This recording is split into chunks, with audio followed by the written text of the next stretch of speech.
first thing is, and in America, you won't know this. I doubt you will know of this. We have a documentary program called Panorama, which is very highly respected. It's been around since I was a kid. They did a documentary called Is Donald Trump a Sex Pest?, in which they interviewed some of the people you often talk about who have accused him of these crimes.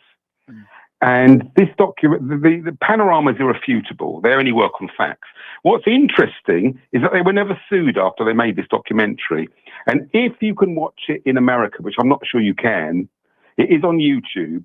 I would recommend watching it, because after watching that documentary, you'll have no doubt about that Donald Trump is a sex pest, and he did attack these women. You have no doubt.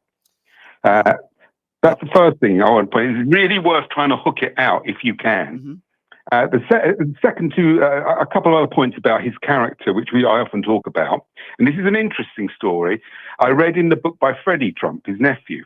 Yep. He tells this story about how Donald Trump was playing golf and was mocking one of his opponents. This guy had enough of it and laid Trump out with a punch. And Trump did nothing. Mr. Tough Guy, Mr. Bone Spurs, Mr. I could have been as good as a general, etc., etc. Mr. Tough Guy did nothing. So that's point two. Because we all know he's. Well, we know that Donald Trump. We know that Taco Trump is a coward. We know that he's had yes people around him his entire life. We know he dodged the military multiple times with his fake and phony bone spurs. We know that Donald Trump is a big wussy, and he's probably one of the most insecure people on the planet.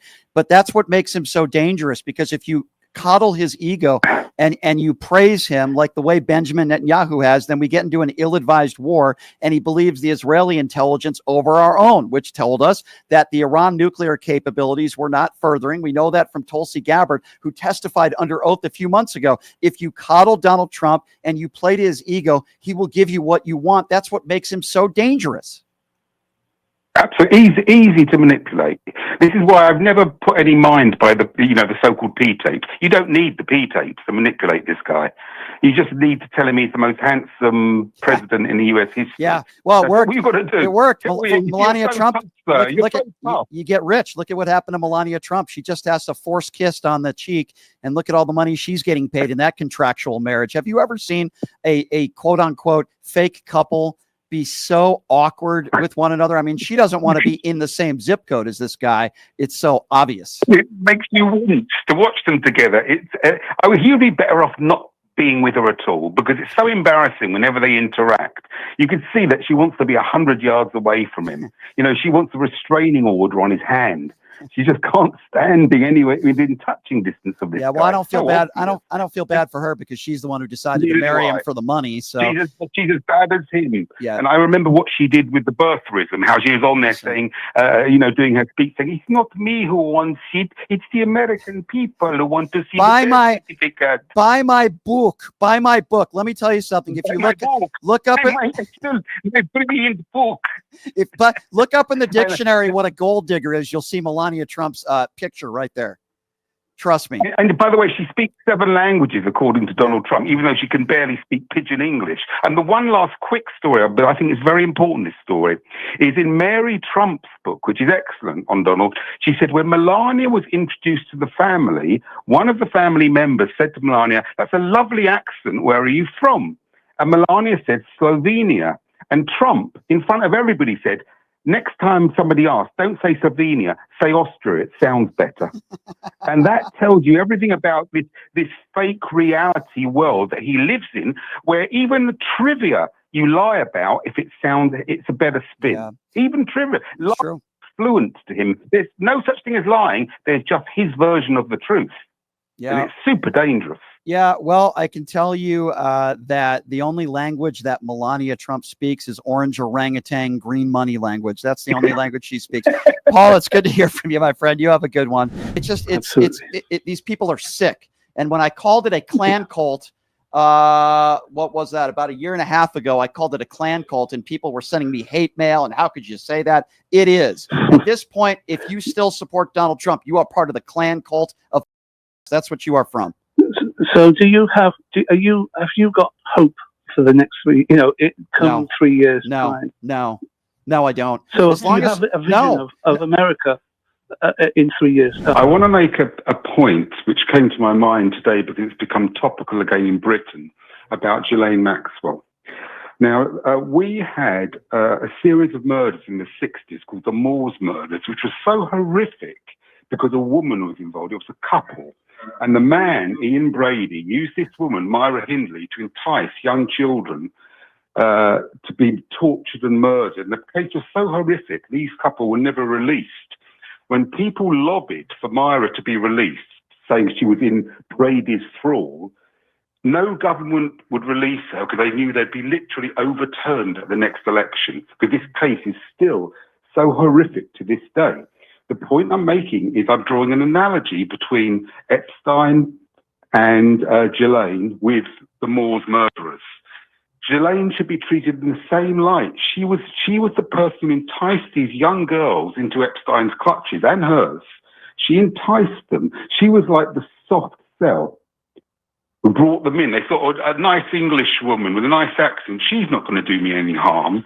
And just like Myra Hindley was never released, she died in jail and people celebrated, Ghislaine should actually never leave jail.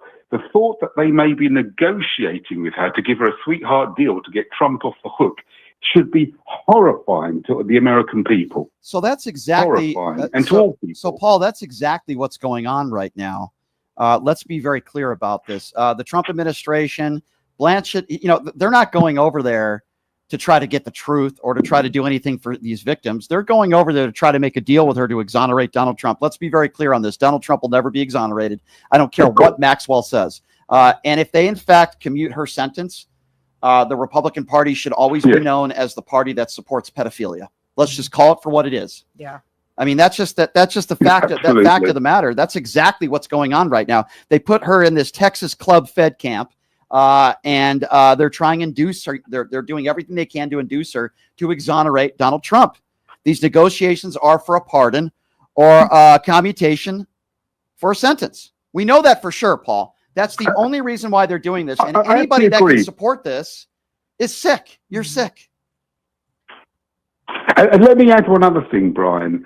When it comes to Andrew, who's not Prince Andrew now, but Andrew, people in Britain want him held to account, by the way. We don't want him protected.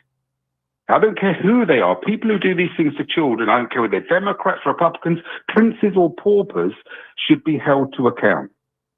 Yeah. No, nobody wants these people protected except the Republican Party, the GOP, MAGA. They're the only people protecting pedophiles. I completely 100% agree with you, my friend. Paul, always good to hear from you, and I hope you have a wonderful weekend out there. Let's go back to the UK. I believe we have another caller from the UK. That would be Andy. Am I correct, Andy? Yeah. Hi, Brian. Yeah, I agree with everything Paul said, by the way. Yeah, right. I recall 3 months into Trump's administration, the numbers came out, and he said, "Oh, that's Biden's numbers. Wait for the next numbers." Well, they've just come out, and look at them. Yep. And what's their excuse? What can they say? What can they say, my friend? Well, they blame Biden. Yeah, they blame Biden originally, and they said, "Well, you look, and the numbers will be amazing." And well, it's turned out they're not amazing. Think about this for a second. Can I just say? Yeah. I just wanted to say, think about this for a second. The war in the Ukraine, they blame Vladimir Zelensky, right? The war in Israel, they blame Joe Biden. Okay. Everything that happens in this country, it doesn't matter what it is, anything negative, it can't be Donald Trump's fault. They always blame somebody else. Donald Trump can do no wrong. These people are all a bunch of morons. I think he's instructed, the GOP to just lie, deny, and deflect. That's his creed. Yeah, I think you're right. Creed. But also, just one sort of doomsday thought. You've still got almost 3.5 years left of this. Unfortunately, yeah. What is American? I mean, he's going to gerrymander all the voting, and I fear that you're just going to be stuck with one party in America. Unfortunately, and the MAGA Republicans on the far right are the party of. I'm sorry, I'm just going to call it for what it is now. If you still support Donald Trump, you're not just an imbecile, but you're a bigot. You hate transgenders, you hate homosexuality, you hate anybody that doesn't look like you. Migrants, doesn't matter. if you're not like a white nationalist these days, if you're not a grand wizard, I mean, that's how I feel about these Republicans now. They're supporting. I mean, these people are sick. And when I called it a Klan cult, what was that? About a year and a half ago, I called it a Klan cult, and people were sending me hate mail. And how could you say that? It is. At this point, if you still support Donald Trump, you are part of the Klan cult of. That's what you are from. So, have you got hope for the next 3? 3 years time? No, I don't. So, as long as you have a vision of America in 3 years' time? No, not if Republicans are still in charge. Not if they're still in charge of the House and the Senate. Not if Donald Trump is still the president of the United States. No. And you'll probably get cancelled, no doubt, as well. Yeah, I mean, listen. Let me. Because you're speaking out. Okay, so let me just say this though: the midterms are very important. If the Democrats have a good showing, then there will be hope. And by the way, I think they will. But Donald Trump's still going to be the president. We can't fall back on that. The midterms are important. Get these MAGA buffoons out of office, and then I have hope for that. But if you're asking me specifically for the next 3.5 years, Donald Trump is still the president of the United States. If he doesn't choke on a KFC bone, then no, I do not have hope for the next 3. I don't, my friend. My final word is that if the Democrats had half the backbone that you had, they'd be doing a lot better. Well, that's very kind of you to say, my friend. I really do appreciate that. My backbone is average, but yeah, thank you very much. I appreciate that. Thank you. That's kind of you. I love those callers from the UK. They're such kind, nice people. I listen to lots of the Midas types. I also listen to Parker and Dean. As you know, they only debate MAGAs. And when they ask MAGAs what they like about Donald Trump, the one answer they give 9 times out of 10 is immigration. The point I want to make about immigration is to clarify what Trump's immigration policy is about. It's about the rich people picking the pocket of the poor people, but giving them hate. In exchange, let them eat hate. It's nothing to do with they're stealing your jobs, they're eating your cats and dogs, they're this, that. It's nothing to do with it. It's about feeding the poor people hate in exchange for them not noticing that the rich people are picking their pockets. That's all it is. And it's been going on for thousands of years, that thing. It's just been going for thousands of years. This is what the oligarchy does to the stupid masses. They say, that guy over there is stealing your cookie. Meanwhile, they've got a plate of cookies a mountain high themselves. That's what it's about. Yeah. It's nothing to do with the job. I heard Stephen Miller on a terrible diatribe, a Nazi diatribe, about if we didn't have illegal immigrants in the country, there'll be no queues at the doctors, there'll be no traffic jams, there'll be no fentanyl. He went on this terrible diatribe, hideous to listen to. And that's what it's about. It's let them eat hate. Mm. Unfortunately, you said the word, right, Paul? The word hate. And yes, what drives me insane is that Donald Trump and so many in his MAGA movement are hateful people.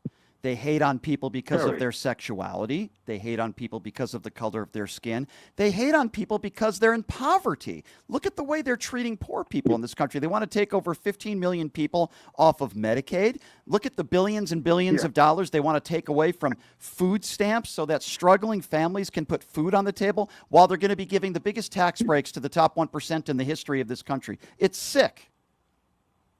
It's completely. As an aside, I've mentioned this before. Those typical magaloons, those Trump supporters with their single teeth and their tattoos, do they think that Donald Trump would let them in Mar-a-Lago? Do they really think they're really in his crowd? I watched a clip, actually, which nobody very rarely seen, of Trump backstage before one of his stupid rallies. And there's some supporters in front of him. And he looks at his security and he does a waving movement, like, get them out of my way. And that, to me, epitomizes what he really thinks of his supporters. Nothing but the deepest contempt. If you go to these rallies, if you have been to any of these rallies, and sadly I went, and thanks to Ron Filipkowski, because he talked me into going to some of these Trump rallies, and I'm glad I did.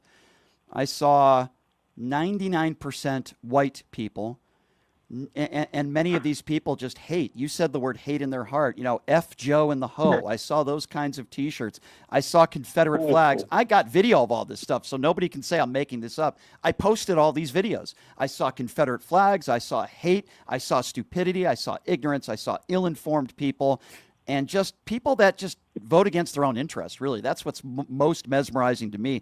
It's one thing if you have hate in your heart, and it's another thing if you're voting against somebody who's literally going to make your life more miserable. And that's exactly what Donald Trump is doing to most people in his base. Not everybody in his base is white people that are rich. There are a lot of people that voted for Donald Trump that are very poor and very ill-informed, who watch their Newsmax and OAN every day. And that's what's mesmerizing to me.